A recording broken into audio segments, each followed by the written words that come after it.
chytrosť futbalistov. V našom prípade to bolo ovplyvnenie celého priebehu zápasu, vyložená gólová príležitosť Gavlaka v prvom polčase a v druhom polčase veľmi som povedal, hrubá chyba obrany pri strelaní góla domácim Serečinom, pretože takýto zápasov môže útočník medzi 3-4 cez stred ihriska sa dostane a dať gól. Predsa v prvom počase to bolo vyrovnanejšie, v druhom už boli hlavne streleckí domáci aktívni. Čím si vysvetľujete? Domáci vystupňovali ten tlak, alebo ste sa stiahli, alebo čím to bolo, že zrazu domáci mali tuším nejakých 11 striel v druhom počase? Ja si myslím, že domáci samozrejme vystupňovali tlak, pretože išli svojím cieľom, potrebovali urať tento zápas do úspešného konca. Samozrejme týmto tlakom vyvodili aj to, že tí naši stredoví a obrancovia nevedeli sa nejak vysporiadať s tým nasadením a s tým ich dobrým pohybom v útočnej fáze.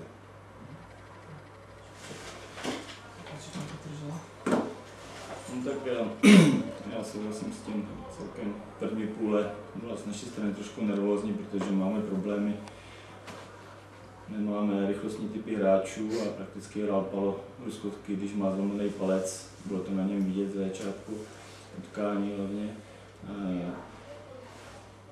Takže nám zůstával prakticky jediný rychlostní hráč na straně, to byl Gandrilize, který první půli byl velice zbytečně nervózní, protože už první půli měl šanci, kdy mohl vstřelit branku.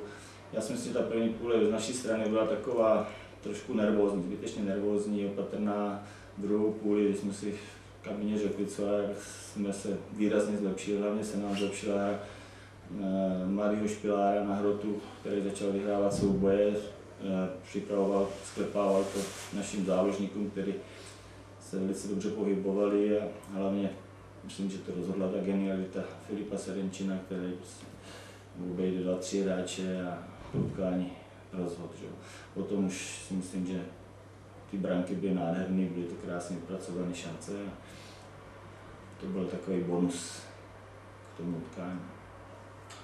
Bol aj ten výsledok 3-0, ale čo z toho kolísalo? Vy prehrávate na 0-3, doma vyhrávate 3-0.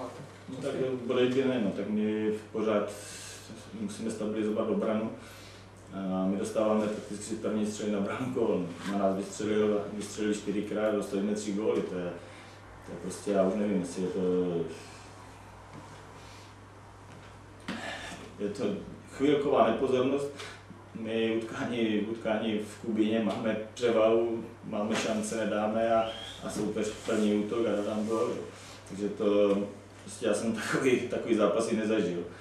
A mám vůbec problém s tím se tam vyrovnat s tím prostředím, ale v každém případě si myslím, že my musíme venku hrát daleko přesnějc, hlavně vzadu, protože nás opravdu soupeř potrestá z jedné šance a to mužstvo se těžko zvedá a tím, že nám chybí Palo, že Ruskosky, který dneska už hrál, chybí nám Domino, že tak my v té ofenzivě Špilár, který byl zraněný, že teď začal hrát, chyběl nám i Seman, který teprve teď trénoval, že Bernardo, který celý týden netrénoval, takže z tohohle pohledu no, ty výsledky jsou takové, ale my musíme vyhrávat.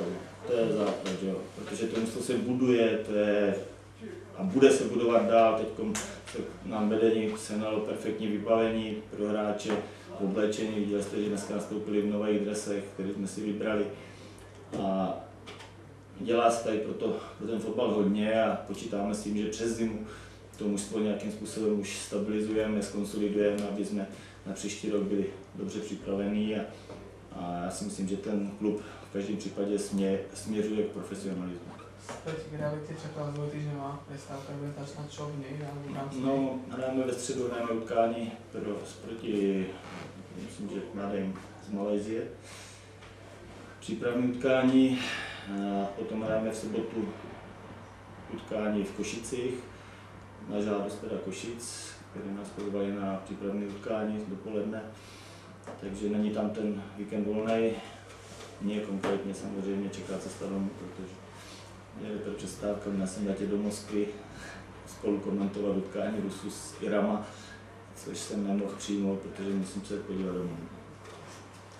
Sa radšej na Kantoledze ste striedali preto, aby si, lebo sú to strelci našich golov, aby si vychutnali pod Ne, Filip už žádal střídání, opravdu ten odvedl obrovský kus práce a George, on prostě, on je takový, no, trošku splašený, je potřeba ho uklidnit a uspokojit a jeho musíte furt vodit za ručičku, já si ho furt k sobě zvu na pohovory a pořád ho uklidňuju, ale on odvede obrovský kus práce, ale jak se mu nedaří, tak to potom i diváci na něj křičejí, že to bylo to samé na 17 letého Špilára, nemůžou přece.